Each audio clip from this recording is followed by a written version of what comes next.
오늘 우리에게 주시는 하나님 능력의 말씀은 신약 빌립보서 3장 1절에서 12절 말씀입니다.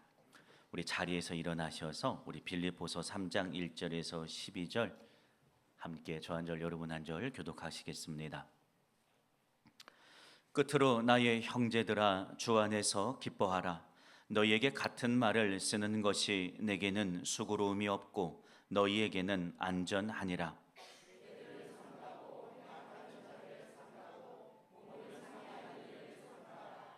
하나님의 성령으로 봉사하며 그리스도 예수로 자랑하고 육체를 신뢰하지 아니하는 우리가 곧 할례파라.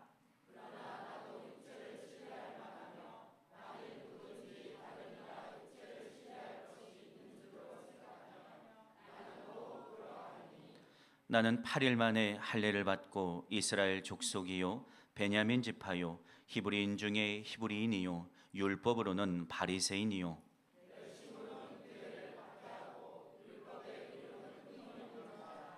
그러나 무엇이든지 내게 유익하던 것을 내가 그리스도를 위하여 다 해로 여길 뿐더러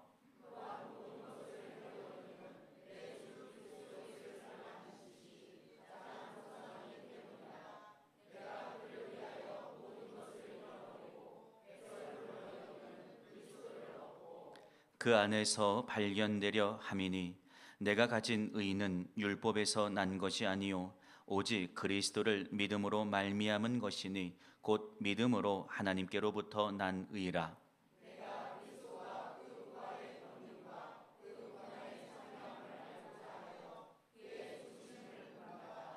어떻게 해서든지 죽은 자 가운데서 부활에 이르려 하노니 내가 이미 얻었다 함도 아니요 온전히 이루었다 함도 아니라 오직 내가 그리스도 예수께 잡힌 바 된 그것을 잡으려고 달려가노라. 아멘. 쏟아지는 폭우가 늦더위도 씻어간 주일 아침입니다. 상쾌한 마음과 기분 또 믿음의 열심으로 하나님 앞에 선 여러분들을 주님의 이름으로 축복합니다. 하나님은 오늘도 말씀을 통해 우리의 흩어지고 있는 그 마음을, 흔들리는 그 마음을 다시 붙잡아 주십니다. 말씀이 선포될 때에 누구도 줄 수 없는 충만함이 오늘도 성령을 통해 우리에게 임하는 시간이 될 것입니다.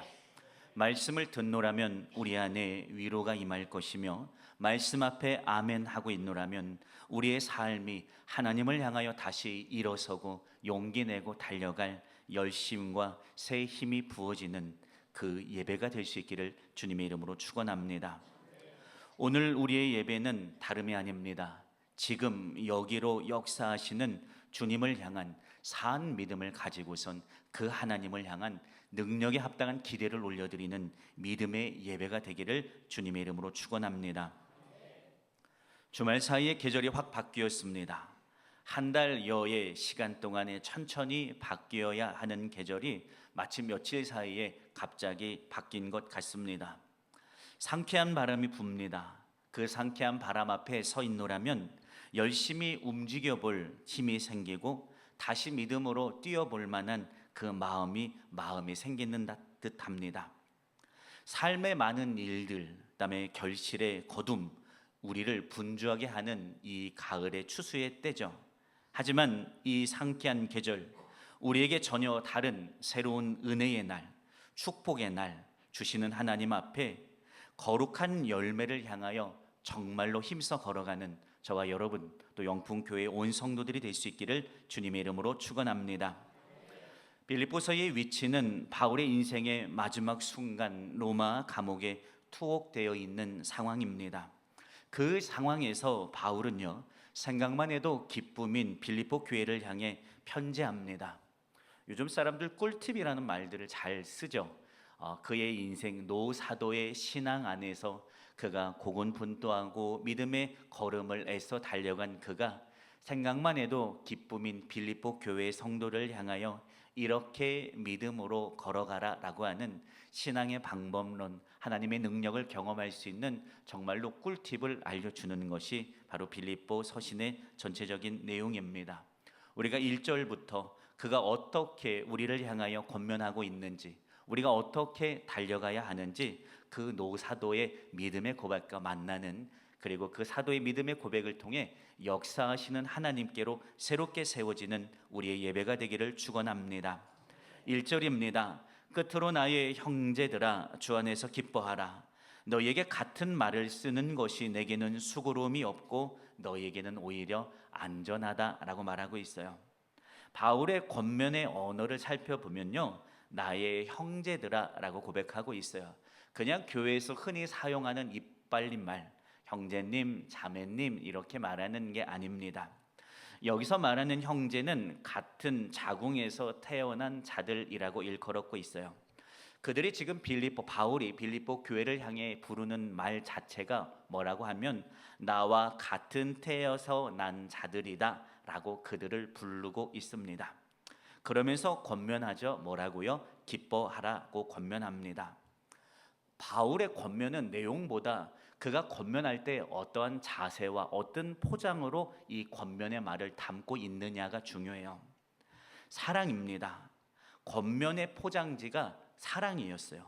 깊은 애정을 가지고 사랑하는 빌립보 교인들을 향하여 그들이 당면하고 있는 믿음의 삶, 또 신앙의 걸음 안에서 다시 일어설 것을 권면하고 있어요. 권면의 내용이 중요하다 우리는 생각하는데 그렇지 않아요. 권면을 어떠한 포장지에 담아서 줄 것인가를 우리는 고민해야 해요. 사실 그게 더 중요해요. 사랑이 없으면 권면하면 안 돼요. 바울은 권면할 때, 물론 그가 일에 사로잡힐 때는 그렇지 않았죠. 고린도 전서와 같은 어투 말입니다. 그러나 지금 그가 깊은 애정 가운데 권면하고 있어요. 사랑이 없이 권면한다면 개선되지 않고 관계만 깨져요. 권면하길 원하면 우리는요, 반드시 사랑해야 해요. 내가 저 사람에게 입을 여는 게 중요한 게 아니에요. 마음을 여는 거예요. 마음을 써서 사랑으로 권면할 때 빌립보 교회들은 믿음 가운데 굳게 선 것을 믿기를 주님의 이름으로 축원합니다. 그러면서 그의 권면, 애정의 권면이 뭐였냐면 기뻐하라는 말씀이었습니다. 여러분, 기뻐할 만한 상황이 수신자들에게도 없었고 바울 자신에게도 없었어요. 수신자들의 지금 교회의 상황은 율법주의와 반도덕주의자들에 의한 위협과 경계 상황 안에서 첨예하게 대립하고 있었어요. 또한 바울은 지금 로마의 감옥에 수감된 상태입니다. 교회의 상황도 그렇고 권면하고 있는 바울의 상황도 그렇고 기쁨과는 정말 거리가 먼 삶의 자리에 그들은 머물러 있었어요. 그러나 기뻐하라고 권면하고, 오늘도 이 권면은 정말로 강력하게 저와 여러분에게도 맞닿아 있습니다. 기뻐하라라는 것은 현재 명령형의 시제입니다. 기뻐했으면 좋겠습니다 라는 차원이 아니야. 반드시 기뻐해야 한다. 그리고 또 지금도 반드시 기뻐하라라는 명령의 어조예요. 왜 우리가 기뻐해야 합니까? 상황은 기뻐할 상황이 아닌데 왜 기뻐하라 라고 이 노사도는 빌립보 교회를 향하여 또 이 세대의 우리를 향하여 명령적으로 얘기하고 있는 겁니까? 바로 하나님 때문에 그래요. 오늘 저와 여러분이 어디 서 있습니까? 그저 주일날 와서 드리는 이 예배 1시간의 자리입니까? 아니에요. 저와 여러분이 발 딛고 서 있는 자리가 어디냐면 한 번도 어긋남 없는 철저한 하나님의 계획과 뜻 앞에 저와 여러분이 발 딛고 서 있어요. 그러니 눈앞에 벌어지고 있는 나의 처지와 상황과 현실, 그곳이 이 강단 위인들 또는 그곳이 철창 아닌들, 그것이 무엇이 중요합니까? 오늘도 우리가 서 있는 자리는 하나님이 한 번도 어긋남 없이 당신의 위대한 계획과 뜻 가운데로 강권적인 역사로 붙들고 인도하시는 계획 안에 저와 여러분 서 있는 것을 믿기를 축원합니다. 그러니 우리는 기뻐해야 해요. 능하신 하나님을 찬양해야 해요. 경배해야 해요. 그분은 그 기쁨과 찬양과 경배를 받으시기에 합당한 분입니다. 한 번도 틀어짐 없었어요. 당신의 계획이 어긋남 없었어요. 그 계획과 뜻 안에 오늘 저와 여러분들을 강한 능력의 팔로 붙들고 인도하고 계시잖아요. 우리가 붙들릴 감정은 뭡니까? 하나님이에요. 오늘도 그 하나님으로 인하여 기쁨 가운데서 예배하는 우리의 예배가 되기를 주님의 이름으로 축원합니다.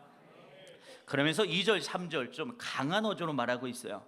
개들을 삼가고 행악하는 자들을 삼가고 몸을 상해하는 일을 삼가라 라고, 삼가라라는 것을 3번이나 반복하고 있습니다. 개들이 뭘 말하냐면, 이제 제가 예전에도 한번 이 구절을 설명했던 것 같은데, 가정에서 기르는 그런 개, 애완하는 그런 개라고 말씀드렸어요. 근데 이것은 정말로 그런 개들을 멀리하라 라고 하는 것이 아니에요.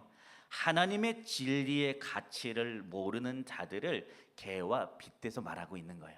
오늘 나의 삶의 중심이 하나님의 진리와 뜻, 그 가치를 모르고 나의 삶의 가치를 두고 살아가고 있는 사람들을 마치 개들과 같이 비유했고요.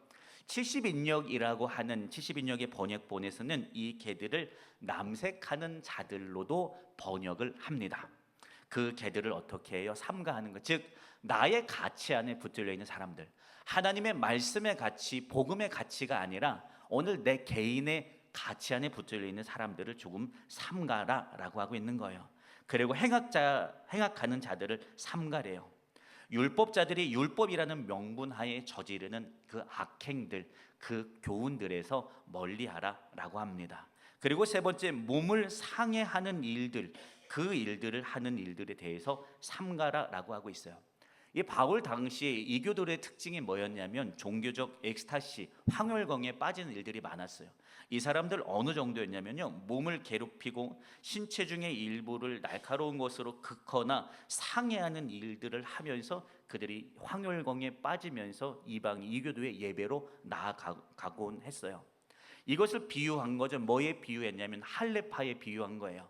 몸에 칼을 대서 할례를 한 사람만이 거룩한 것이 아니냐, 마치 이교도가 자신의 몸을 상해하는 것처럼 할례한 사람만이 거룩하다 여기고 있는 그 할례파에게 거리를 두라라고 말하고 있는 겁니다.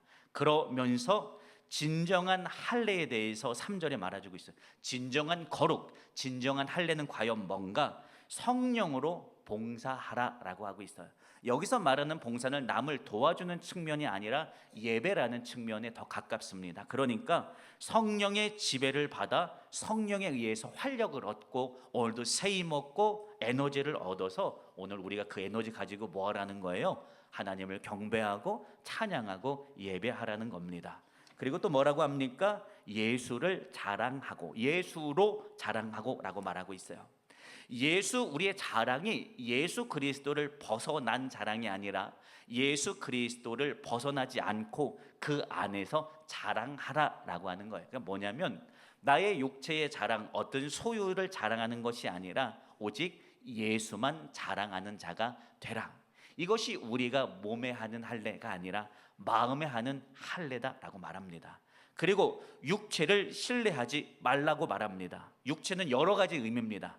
나의 태생도, 재능도, 의식도, 유전도, 내가 받은 할례도, 내가 지키는 율법도, 내가 오늘 머물러 있는 도덕도, 그 육체를 따르거나 수긍하지 말라.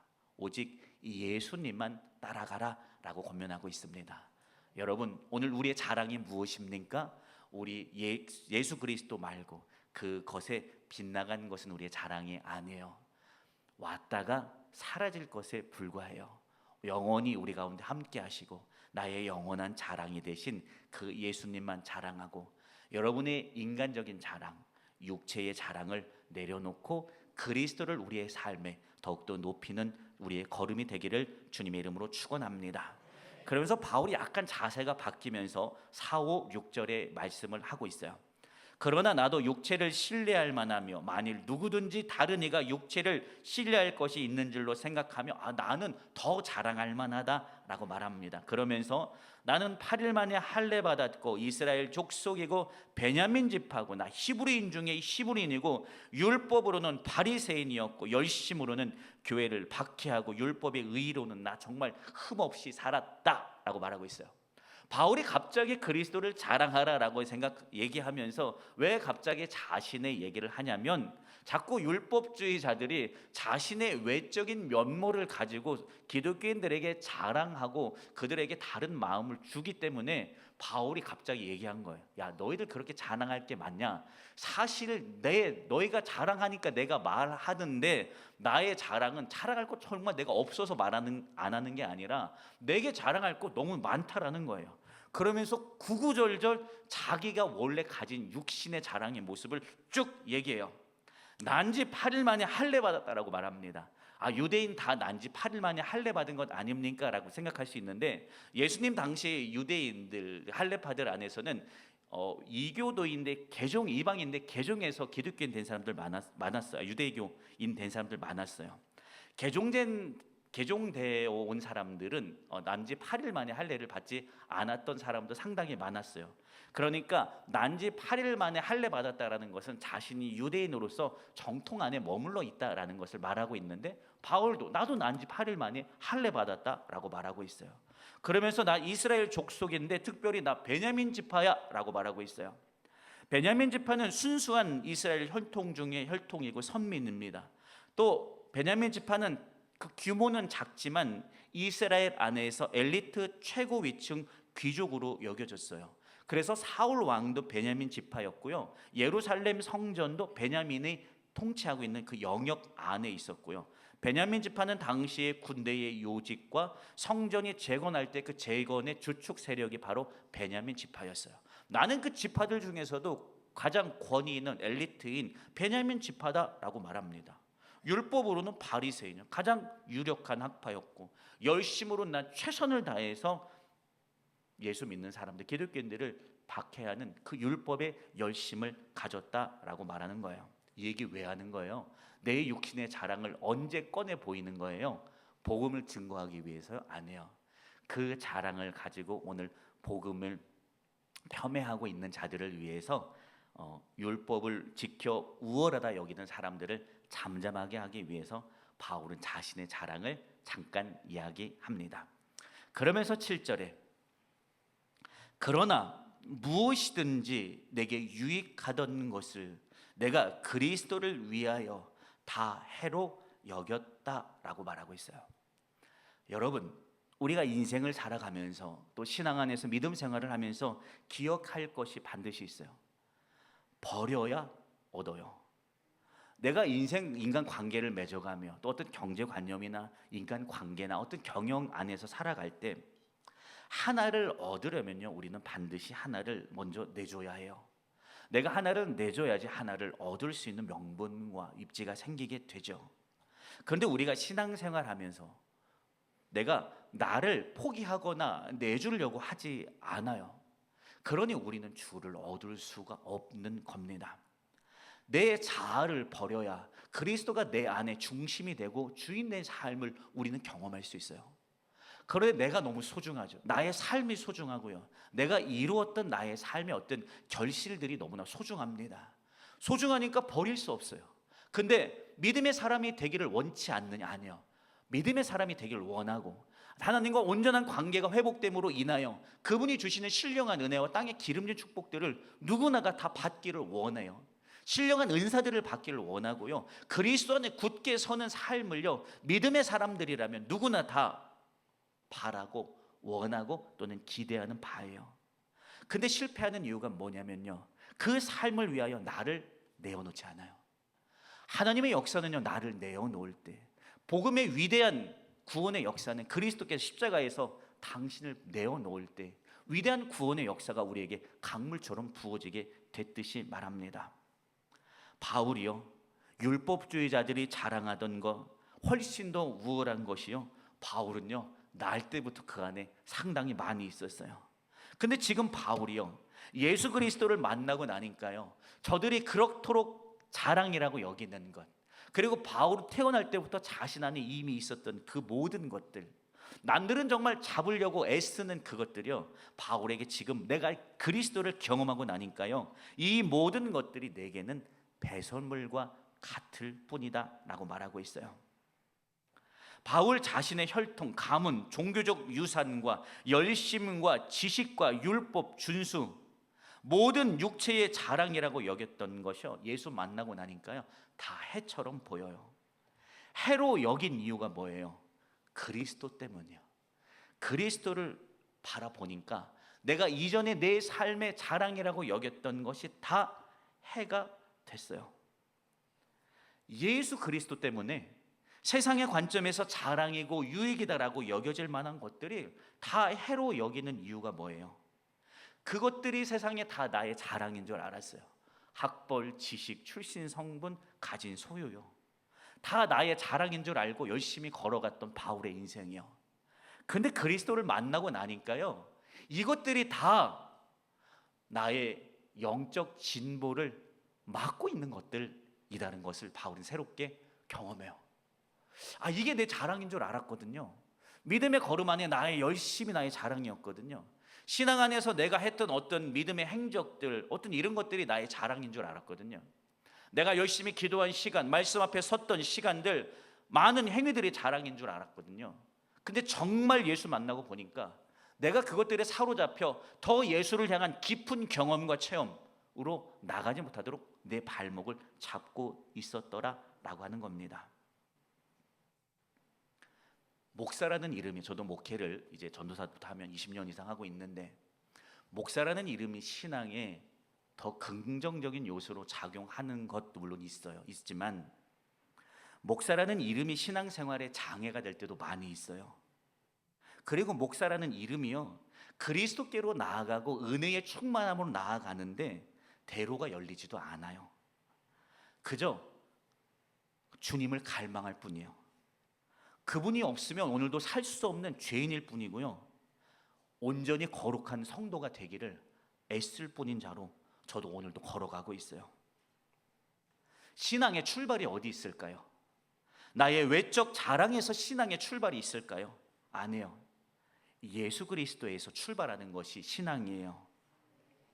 신앙은요, 내가 나의 유익과 나의 자랑 그 위에 세웠던 신앙에 허물고요, 그리스도 안에 세우는 것이 신앙이고 믿음이에요. 내 위에, 예수를 열심히 믿고 따르는 내 위에 그리스도의 은혜를 쌓는 것이 신앙생활일 거라 생각하잖아요. 아니에요. 이거 자체가 잘못된 출발이에요. 예수 그리스도 위에 나를 세우는 거예요. 내 위에 예수 그리스도를 세우는 게 신앙이 아니에요. 본질이 내게 있는 게 아니에요. 무게중심이 내게 있지 않아요. 그리스도 안으로 내가 가는 거예요.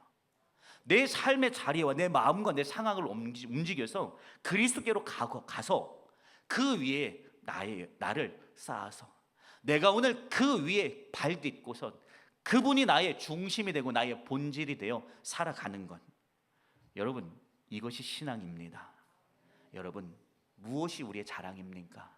오직 그리스도만을 얻기 위하여 달려가고, 그리고 그분만을 자랑 삼는 게 아니라 이제 그분만이 정말 나의 자랑인 그 신앙의 기품이, 그 삶이 우리 안에 성령을 통해 부어지기를 주님의 이름으로 축원합니다.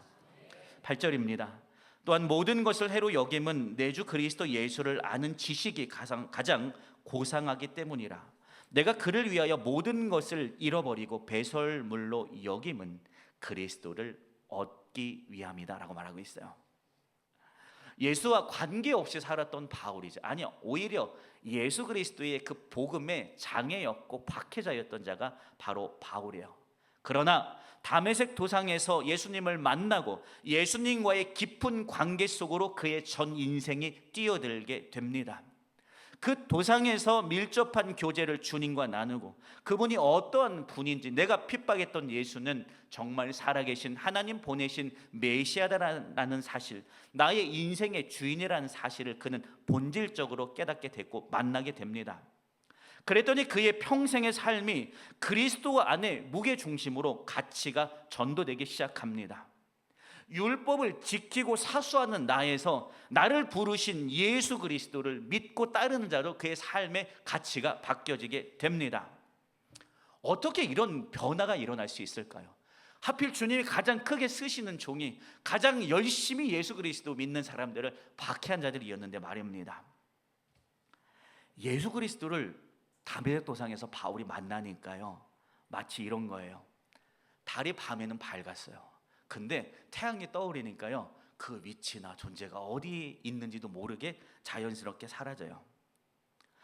그가 다메섹 도상에서 예수 그리스도를 만나니까 그의 이전의 자랑과 열심은 마치 달과 같았는데, 내가 빛 대신 태양과 같은 주님을 새롭게 만나니까 나의 이전의 모습이 안 보여요. 없어졌어요. 자신 안에 있는 모든 자랑이 빛을 잃어버렸어요. 그럼 어떻게 돼요? 배설물이 돼요.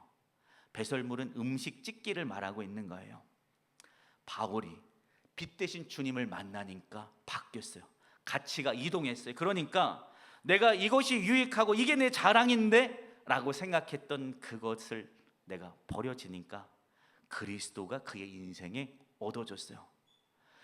여러분, 신앙의 원리가 여기 있어요.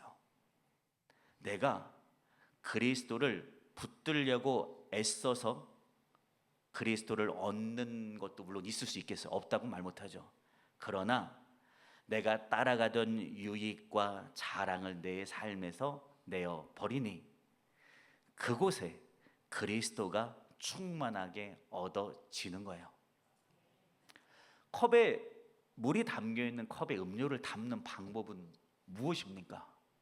여기다가 음료 쏟아 부으면요, 이 음료는 물도 아니고 음료도 아닌 게 돼요. 가장 먼저 뭐 해야 돼요? 비우는 거죠. 내 자랑을 비우고 나의 유를 위해서 이를 위해 따라갔던 걸어갔던 나의 삶을 비워내니 그곳에 그리스도가 능력으로 채워지는 것을 경험하게 됩니다. 예수를 애써 붙들고자 걸어갔는데 손에 잡히지 않았습니까? 우리가 잘못하고 있는 거예요. 내 유익과 내 자랑을 버려내는 거예요. 내가 버려내면 그 버려낸 자리에 주님이 주인 되어서 능력과 권세로 임하는 것을 믿기를 주님의 이름으로 축원합니다. 그러면서 10절로 넘어갑니다.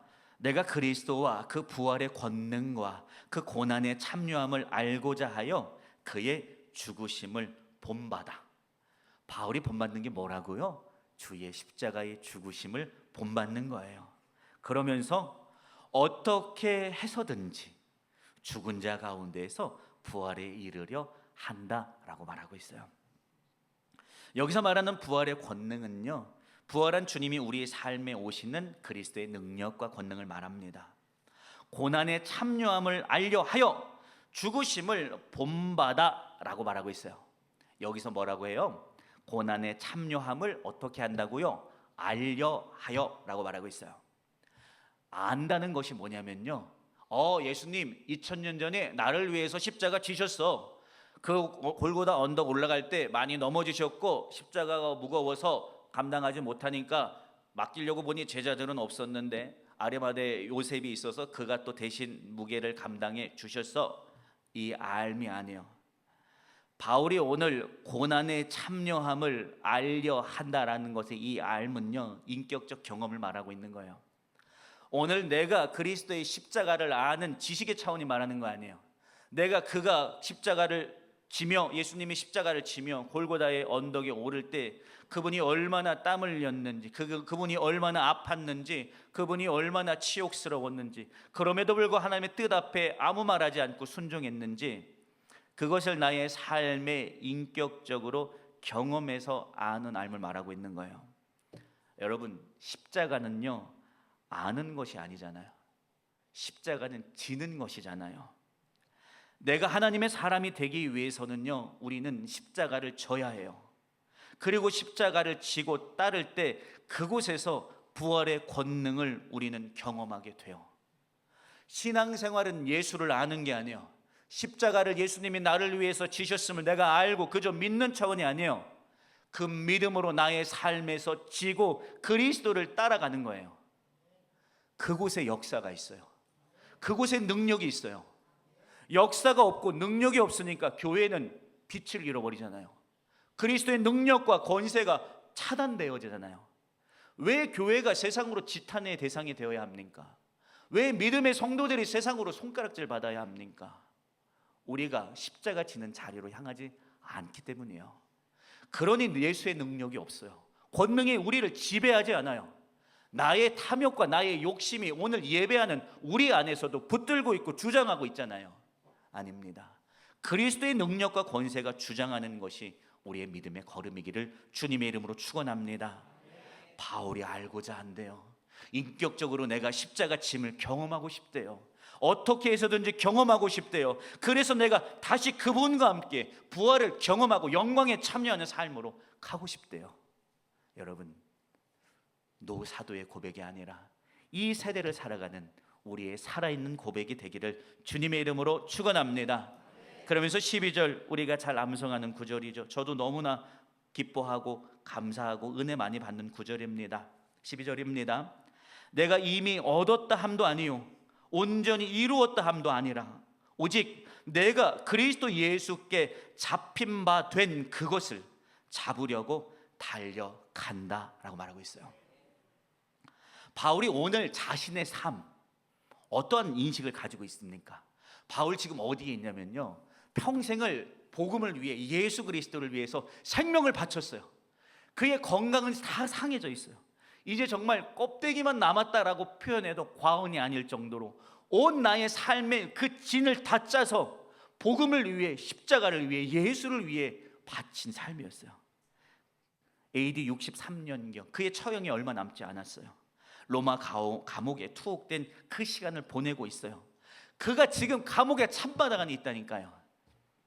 그런데 바울이 오늘 내가 어디 있다라고 고백하냐면 도상 위의 삶이다라고 말하고 있어요. 그리스도를 바라보고요, 그 그리스도를 향하여 멈추지 않는 다름박질을 하고 있는 그 길 위에 있다고 바울이 자신을 말하고 있어요. 그는요 이미 최선을 다한 삶이에요. 이제는 그 감옥 안에서 물론 쉴 수 있는 공간은 아니지만 안주할 만하고, 그의 생각과 그의 걸음이 안주한다고 해도요 비난할 사람 아무도 없어요. 오히려 그가 안주해도 그를 칭송할 겁니다. 그러나 바울은요 그의 걸음을 멈추지 않는데요, 지금도 표대를 향하여, 복음을 향하여 나의 삶이 예수 그리스도 안에 온전히 붙잡힌 그 상태를 향하여 나는 지금도 멈추지 않고 계속 걸어가고 있대요. 오직 내가 그리스도 예수께 잡힌 바 된 그 삶을 잡으려고 나는 지금도 이 감옥 안에서 달려간다 고백하고 있어요. 잡힌 바 된 그것이 뭐예요? 오늘 내가 여기 서 있는데 예수 그리스도의 능력과 권세 안에 온전히 사로잡히는 삶. 오늘 내 안에 내가 살아있는 게 아니라 예수 그리스도의 능력이 살아있고 그분의 권세가 살아있고 그분의 계획과 뜻이 살아있는 그 삶을 향하여 나는 오늘도 멈추지 않고 그 삶을 잡기 위하여, 이미 그가 온몸으로 잡았잖아요. 그런데도 불구하고 아직 완전히 온전히 잡혀지지 않음을 자기가 알고 그 온전히 내가 예수께 붙들려지고 싶어서 나는 이 복음을 위해 감당하고 복음을 위해서 갇힌 이 감옥에서도 나는 다시 달려가고 싶대요. 나는 내 인생의 걸을 멈추지 않고 싶대요. 예수 안에 내가 온전히 붙들려 있고 내가 온전히 서기 위해서 나는 여기서도 멈추지 않고 싶대요. 얼마나 멋진 신앙인의 삶입니까?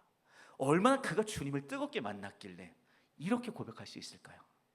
이 믿음의 고백이 오늘 이 세대를 살아가는 저와 여러분의 고백이 되기를 축원합니다. 결론의 말씀을 드립니다. 열심히 달려가는 사람들을 한번 연상해 봅시다. 열심히 달려가고 있어요. 결승을 향해 달려가고 있습니다. 그가 옆으로 지나가는 풍경에 관심이 두겠습니까? 그것에 마음이 쓰이겠습니까? 아니에요. 결승선이 목적이잖아요. 작은 상황이 내 안에 주어진다고 해서 일희일비하지 않아요. 왜냐하면 그게 목적이 아니에요. 저 결승선만이 내 목적이기 때문에 그래요.